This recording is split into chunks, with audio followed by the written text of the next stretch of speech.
Alright, Ronan MMA, welcome back to the channel. UFC Fight Night Dern vs. Hill took place last night. We are going to recap all the events that took place. We are going to start with the very first fight of the night as usual and work our way up.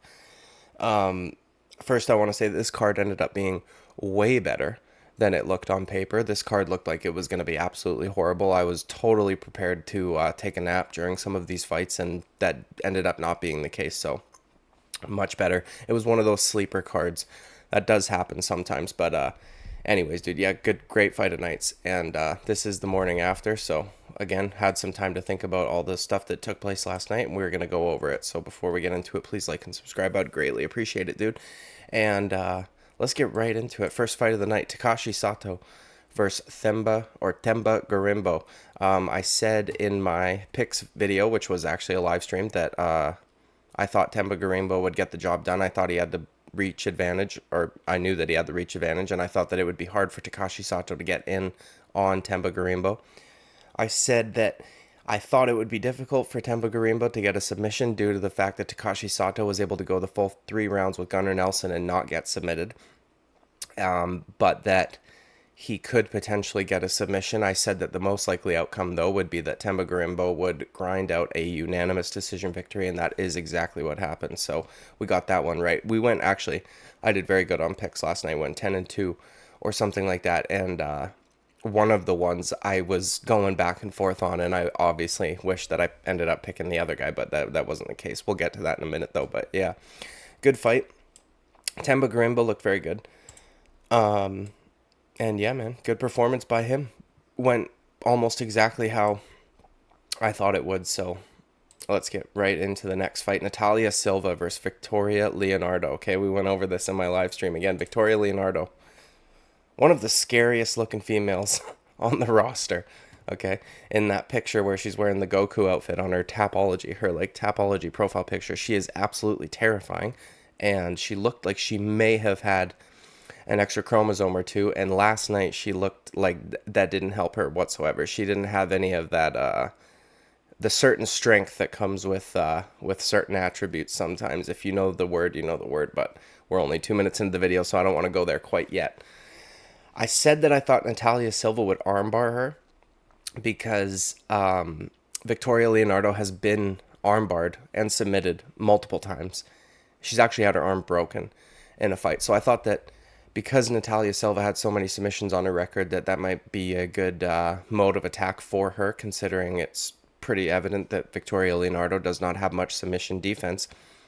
That being said, though, man, Natalia Silva put on an absolute clinic on the feet. Like, she looked phenomenal. Her strikes are... She throws her strikes almost the way that a male would. You know what I mean? Like, with the amount of pop and explosiveness on them, it's very fast twitch. Her head kicks were phenomenal. Those were very fast. They were all off her lead leg, too, so they were switch kicks, which is very impressive that she was getting them up there that quickly.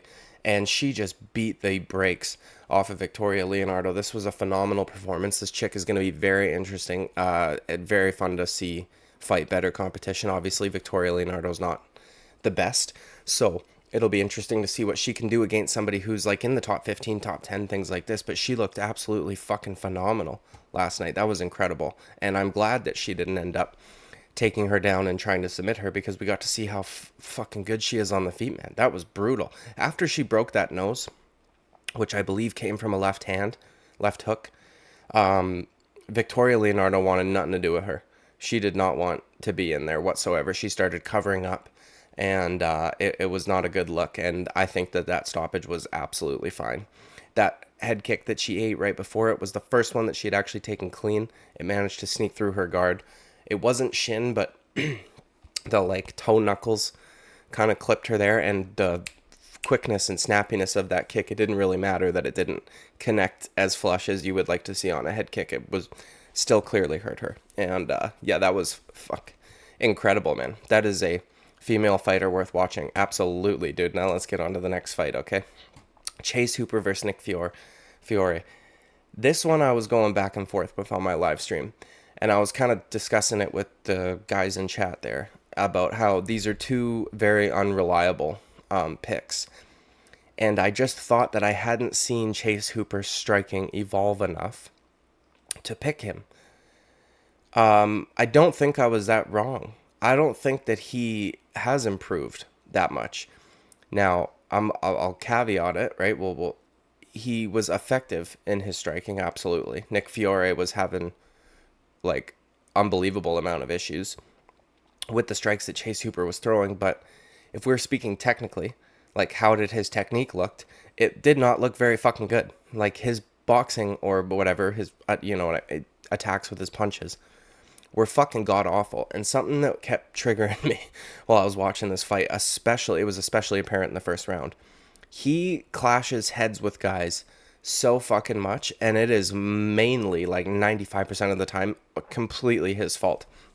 He dips his head right down low and he charges forward like a bull while throwing looping hooks over top of it. And it was driving me crazy because it had happened like probably 3 or 4 times in that first round at least, and the referee hadn't said a fucking word. That seems to be the one foul that no matter what you do, the ref's just not going to say shit. And it drives me crazy, man, because it was happening constantly. But then later on, there was a head clash in one of the fights, and the guy FIALHO had said something to the referee right away, so he stopped it. Like, if you saw it enough that you're confident to stop the action when that fighter brings it up to you, why aren't you just taking the initiative to stop it? That's your fucking job, dude. Like, he should have, and I'm not just being salty because my pick was wrong. I was very unconfident with that pick, and I said that. And I was going back and forth, and I almost picked Chase Hooper to win by submission, but ultimately I didn't, so it doesn't really matter. But it is very frustrating to watch a guy continuously just like headbutt his opponent, essentially, and the referee do absolutely fucking nothing about it.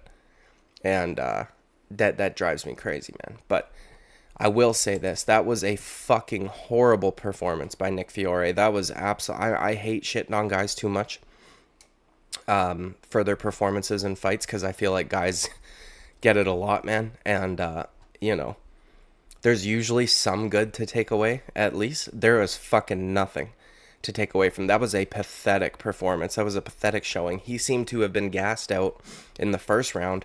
Even in the first round, his punches did not have pop on them. They were slow. They were labored.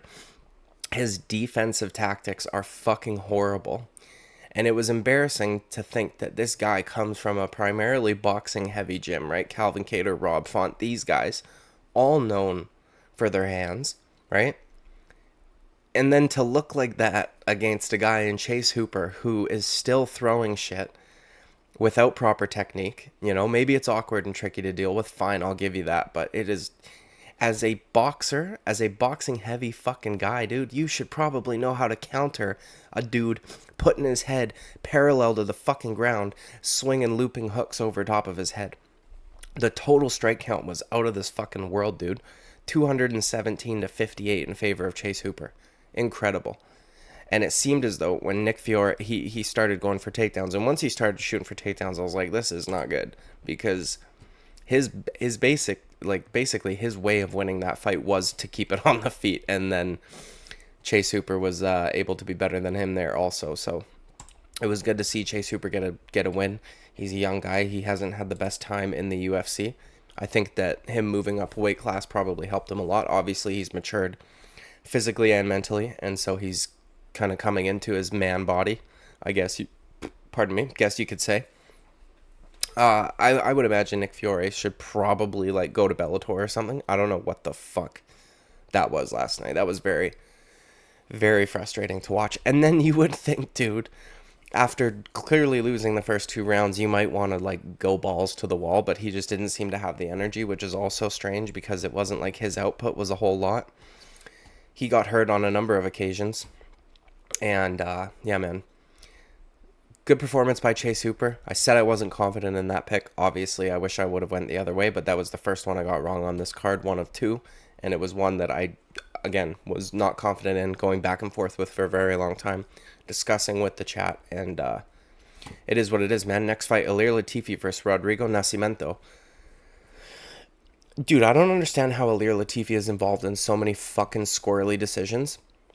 There is no way that was... I could not see a way in which a judge scored that fight for him, but because it was Ilir Latifi, before they had walked up to get the scorecards read, I was thinking to myself, watch this be a split decision in favor of the old fat man who just wants to fucking lay on top of people. Because we talked about this in my picks video too. He is unironically a crotch sniffer. Like when guys, we're going to get to a guy later where guys will call almost all grapplers crotch sniffers, right? But there's a certain few that legitimately are. All they want to do is take you down. They're going to expend as much energy as they have to fucking get you there because that's their only chance of survival. And then once they get you there, they are going to lay on top of you with all fucking 200 pounds of his torso. Because if you look at his calves, they weigh 5 pounds. If he's weighing in at 205, 200 of that is from his upper body. Okay, it's very strange. His legs are extremely small. Nascimento looked very good. He was clearly landing the better shots on the feet in all 3 rounds. Even in round number 2, when Ilir Latifi was able to get him down and accrue some control time, he didn't do anything with it. So it wasn't like he made up for the damage that Nascimento had done on the feet. He was constantly stinging him with the check left hook, things like this. And I thought it was pretty clear that at worst, Rodrigo Nascimento had won a 29-28 unanimous decision, and they almost fucked him. But I think it's time for Ilir Latifi to also maybe go to Bellator, somewhere else that he can probably juice a little bit, because the guy's getting old, and his gas tank is fucking garbage, and he's just not that good, man. I talked about this in my live stream. I don't like watching him fight, because that's what happens. If he's able to get you down, he wants to lay on top of you. And it's just, I don't know, man. I don't know. Anyways, next fight, dude. Orion KOSCE or Kosk, whatever the fuck, versus Gilbert Arena. I went with Gilbert Arena here. Or Urbina, sorry. If you look at the level of competition they've lost to, I said this in my picks video, Gilbert has lost to way better guys, right? Brian Battle and Sean Brady. Those are both really good guys, and I don't fucking fault you for losing to them. And by the way, Sean Brady, while he was still undefeated, and it was back in LFA in 2018, so he's not fighting like top flight competition, he was able to go all the way to a decision with him. So it wasn't like he got, totally fucked up. Also, dude, Orion KOSCE with his fucking Shenron tattoo needs to get cut or something, because how does you miss weight 2 times in a row? I don't fucking like that shit, dude. I don't like that shit. And I am very glad that Gilbert Urbina was able to fuck him up the way that he was, because, man, I don't like when guys miss weight once. But if you've built some, like, level of reputation or respect, and you're known for fucking being very professional, and then something happens, there's times where it's like, okay, look, like, it is what it is. This guy, though, missing it 2 times in a row, you're relatively new to the organization. You haven't really put on a great performance since you've been here. I just don't like that at all. But Gilbert Urbina looked fucking incredible. That was a really good performance by him. And he wants to smoke some gelato out back. That was funny also. But yeah, great performance by him, man. He's someone to keep an eye out for. Anyways, next fight, Karolina Kowalkiewicz versus Vanessa Demopoulos. Vanessa Demopoulos, dude, fucking reminds me. First of all, she looks way better in her picture on the UFC's website, but that's okay, dude. We're not here for that. We're here for fights. She reminds me way too much of Macy Barber. She's fucking garbage on the feet. Garbage. Horrible. She doesn't know how to strike whatsoever, and it was very frustrating to watch. Whenever I talk about Macy Barber, I bring up the fact that she looks like somebody who's brand new to a kickboxing gym, and when the coaches are explaining to you, like, head movements and feints, you know that you're supposed to do it, but you don't know the purpose or when, right? You're just doing it very, like, fucking for no essential reason whatsoever, wasting your energy, and it seems that a lot of girls don't really understand the feinting game, but regardless, she reminded me a lot of Macy Barber. I said that I thought Karolina Kowalkiewicz would be able to pick her apart at range on the feet and win a unanimous decision. And she did just that. She looked phenomenal. That was a great performance by her. She showed Vanessa Demopoulos, one, that she's not fucking ready for, top level competition, because the only people that Karolina Kowalkiewicz has really lost to is top competition. And she showed her that she needs to fucking seriously work on her striking, because Karolina Kowalkiewicz was on fire. Seemed like she couldn't miss. And Vanessa Demopoulos was just there to be hit the whole time. Her face looked absolutely fucking battered at the end of it, which is crazy because Karolina Kowalkiewicz isn't necessarily known for her power. So it was due to a volume of strikes, and that was exactly 148 total strikes to 83 in favor of Karolina Kowalkiewicz, 139 to 68 in significant strikes. She absolutely beat the brakes off of her. That was a great performance. It was nice to see. Karolina Kowalkiewicz seems to be one of the nicer ladies out there. She's been around forever. She's now working her way back from a big skid, right? 5 in a row or something like that. Maybe it was 5 of 6. And now she's won 3 in a row against young, hungry competition that just aren't skilled enough. The girls like that, Vanessa Demopoulos, Macy Barber, they rely on their like power and brutishness. I don't fucking know, but it is what it is. Next fight. This is the one that, the second one that I got wrong, and the last one that I got wrong on the card. We swept the whole main card. MAHESHATE versus Vyacheslav Borschev. Jesus. I picked MAHESHATE. I thought he was gonna be able to get a finish, or at least grind out a decision, because neither of these guys have actually been finished, and that was one of the things that went into my pick. I said that this was a pretty big theme on the card. MAHESHATE, he only has lost to Rafa Garcia, who's not bad at all, or in the UFC at least. He'd only lost to Rafa Garcia. He finished Steve Garcia, who's pretty good, and even the guy that he fought on the Contender Series, record of 7-0, which is kind of rare to see. So he's been fighting good competition, whereas Borschev, as I said in my picks video, lost 2 in a row out of his 3 UFC fights. So, you know, I thought that MAHESHATE was going to be able to get the job done. The guys that he had beaten and the guys that he had lost to, Borschev that is, I didn't think very highly of, so I didn't think he was going to be all that in a bag of potato chips, okay? But he was able to fucking basically starch the dude. That was a great performance by him. He was hurting MAHESHATE almost every time he connected cleanly, so once I saw that starting to happen, I thought, oh fuck, dude, but it is what it is. Good performance. Total strikes 85 to 33. Significant strikes 85 to 32. Every single strike he threw was a significant strike. Every single strike he landed, pardon me, and 3 knockdowns, which is impressive. So that guy's got some serious power. These dudes are going to have to contend with if he can put together a few wins and we get to see him at the top of the division. That would be fun. Next fight, dude. Carlos Diego Ferreira, or just Diego Ferreira. What the fuck, dude? I just got Michael Bisping's talking. Michael Bisping called him Carlos Diego Ferreira versus Michael Johnson. I picked Diego Ferreira to beat Michael Johnson. I said that Michael Johnson is a walking coin flip because now he's 21-19. Okay, he's the male Angela Hill, and he's been out of the before last night, obviously. Guys have finished him 11 times. Out of those 11 times, 9 of them were by submission. Diego Ferreira was able to submit guys like Anthony Pettis, who were able to submit guys very high level. Brazilian Jiu-Jitsu practitioners like Charles Oliveira and Michael Chiesa, if I'm not mistaken, guys like this. So I thought that Diego Ferreira was going to be able to submit him. That's what I said. I thought that Diego Ferreira would get a sub because Michael Johnson's kryptonite seems to be submissions. And also, Diego Ferreira is not good enough for Michael Johnson to beat because he only seems to be able to beat the best guys and loses to guys who are either mid or whatever. Either way, dude. It was crazy, too, that Diego Ferreira was older. I didn't realize that at the time because Michael Johnson's got so many fights. He's been around for so long. You just assume that dude's like 45 years old.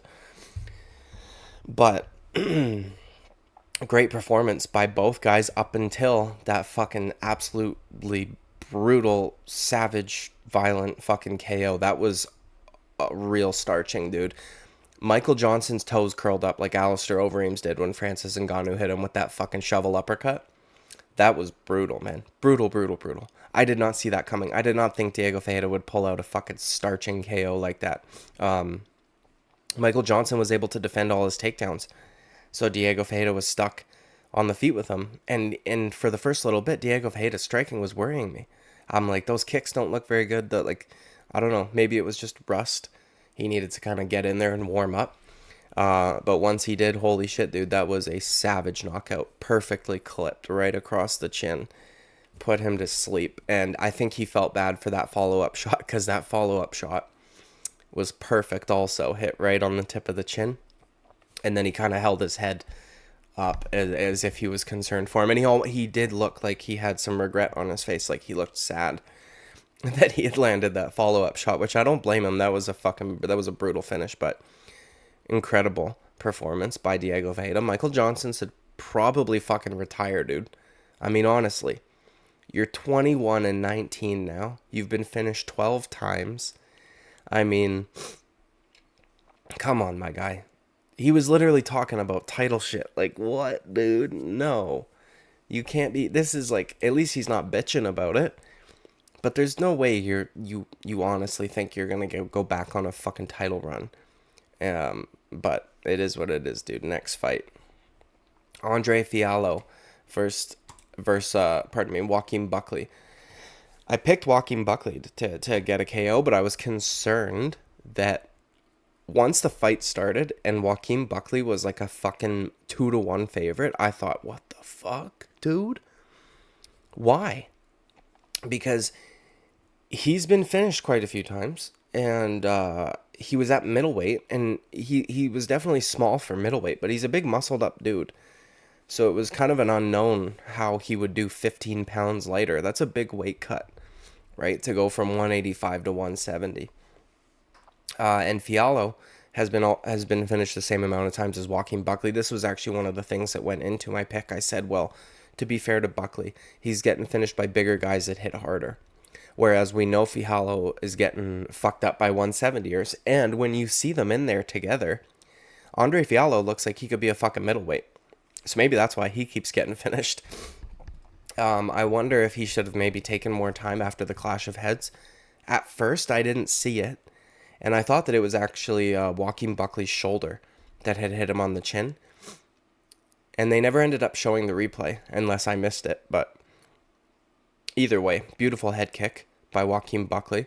The finish was weird after the fact, too, because Andre Fialho's hands were down. Like, he didn't seem to be able to pick his arms back up to defend himself. They were just, like, fucking flat back.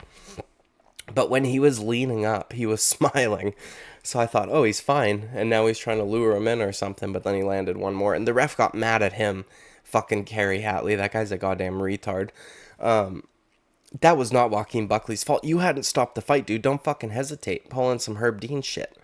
He stands in between them, but doesn't wave his arms. Doesn't fucking push Buckley away. None of that shit. And so Buckley lands one more follow-up shot. And then Kerry Hatley, like, yells at him and pushes him away. I thought, fuck you. That's your fault, guy. But good performance by Joaquin Buckley. Andre Fialho seemed to have been piecing him up pretty good at the beginning. Joaquin Buckley doesn't really have sophisticated striking. He kind of is like a blitzer, right? Whereas Fialho was kind of feeling him out, setting shit up, timing shit, countering him. Until he wasn't. And that was fucking awesome performance by Joaquin Buckley. Yeah, next fight, dude. Emily DUCOTE versus Lupita Godinez, or Lupi Godinez. I thought Lupi was her nickname, and that Lupita was her real name. But either way, I picked her to win by decision, and that was correct also. Okay, I said by decision. She's beaten better girls. She's beaten Loma Lookboonmee. She's beaten Cynthia Calvillo. A couple other decent girls, I guess, dude. Emily DUCOTE looks a little manly, but that didn't matter. She is just not very good, and she kind of showed it. She looked like shit, with all due respect. Next fight. This one I was the most excited for, and holy fuck did it deliver. This was another one I was going back and forth with, and I was saying that, you know, regardless of who I ended up picking, that I could definitely see a world in which the other guy wins, either by a body kick TKO or a head kick KO. That is Edmund Shabazian versus Anthony Hernandez. I picked Anthony Hernandez to win. And I was correct. But it also looked like I was going to be like semi-correct at the beginning, because Edmund Shabazian was piecing him up for a bit there. And hitting him to the body. Like, he was very accurate. Was on point. And Anthony Hernandez just fucked him up. Didn't matter. So I thought Anthony Hernandez might get a submission because I had said that Edmen Shahbazyan was out-grappled and crucifixed by Nasruddin Imavov, and all of those guys over at that gym seem to have a real blind spot when it comes to grappling. So I didn't think that a guy like Nasruddin Imavov should be fucking crucifixing you. You know what I mean? But it is what it is. Anthony Hernandez, tough as fucking nails, okay? Able to weather the storm in the beginning. I think Edmund might have used a little bit too much. A lot of people are talking about the cardio of Anthony Hernandez. And while it is impressive, because that is the kind of grappling that I want to fucking watch, dude. That was exciting. Very exciting. And if you're somebody, if you had a friend that didn't like grappling and called them all crotch sniffers and shit like this, that's a fight you fucking show them. Right? Anthony Hernandez constantly moving, constantly trying to better position, going from mount to back to side, all this shit. Because he's trying to get Shahbazyan to move and leave something exposed. Whereas, you know, some dudes just get a, like, dominant or semi-dominant position and then they fucking stay there. That was very exciting to watch. I very much enjoyed that. And he was beginning to piece him up on the feet, too. I mean, that was a very fun fight. Shahbazyan, though, sorry, everybody keeps talking about Anthony Hernandez's cardio. And while I think it is obviously good, and, you know, absolutely, I feel like Edmund has issues conserving himself. I feel like he has issues, like, not blowing his wad too early. So I don't know that was, I don't know if it was more Anthony Hernandez having fantastic cardio, or if it was Edmen Shahbazyan not being able to fucking control himself for more than 5 minutes. But anyways, next fight, Mackenzie Dern versus Angela Hill. Big shout out to Mackenzie Dern's ex-husband, because that was way more entertaining than it had any fucking right to be. She beat the absolute shit out of Angela Hill, which was very fun to watch, and I was curious as to why Angela Hill didn't think she had won at the end of the fight, because she usually does. I'm also curious at the scoring. 49-43, right? That's either 3 10-8s or a 10-8 and a 10-7, because I think all the judges gave Angela Hill round number 2. Oh, round number 5 was definitely a 10-8. Never mind. That's why. 3 10-8s. Incredible, complete and total domination. Angela Hill had absolutely nothing for her. I keep seeing people give props to Angela Hill. Fuck that shit, dude. If this was anybody else, that fight would have been absolute garbage. Mackenzie Dern was the reason that was entertaining. She fucking did everything. Just because Angela Hill was laying on the bottom and, like, what, not tapping out due to strikes or holding on to her. Like, I don't understand. You know what I mean? It was... Fuck, that was actually much better than I thought it was going to be. However, I think we could have done without rounds 4 and rounds 5, because it was pretty clear that Angela Hill had nothing for her. Angela Hill's only way to win was striking, and she was getting fucking pieced up and hurt on the feet, getting dropped, getting rocked with big knees. I mean, Mackenzie Dern looks like she's improved incredibly in her striking, especially. And even the grappling, she is so dominant, and I guess you can give props to Angela Hill in this one regard, that she was able to not get submitted. But Mackenzie Dern was also focusing a lot on... She was focusing a lot on beating her up also. She wasn't just submission hunting. She was smashing her, beating her up, and then trying to find a submission if it was there. She went for that armbar a couple times. Angela Hill was able to hold on all 4 times, all 3 times, I think it was. They didn't give her a single submission attempt on the stats. How is that possible? She absolutely had multiple submission attempts. How did they... Okay, either way, dude. That's retarded. She more than doubled her up on significant strikes. Knocked her down. Oh, fucking just... That was a good performance by Mackenzie Dern. Holy shit, dude. She should get divorced more often. I mean, wow. Mythical fighter. Unlocked. Mackenzie divorced Dern. And Angela Hill should get the fuck out of here. Because I'm sick of... Like, I was joking, kind of, saying that I was surprised she didn't think that she had won that fight. But that was only half joking. Because she does that with every decision she loses. She constantly fucking bitches. She was bitching at the media day about how she's not ranked in the top 10, even though every single time she fights a girl ranked in the top 10, she fucking loses. So, I've had enough of that shit. She's old. She looked like like, her striking looked horrible too. Sometimes she looked sharp and quick. Her only hope, and I think I figured it out too in round 2. This was before we know how dominantly the fight was going to go in favor of Mackenzie Dern. I did score the first round of 10-8, but then Angela Hill was able to bounce back in round 2.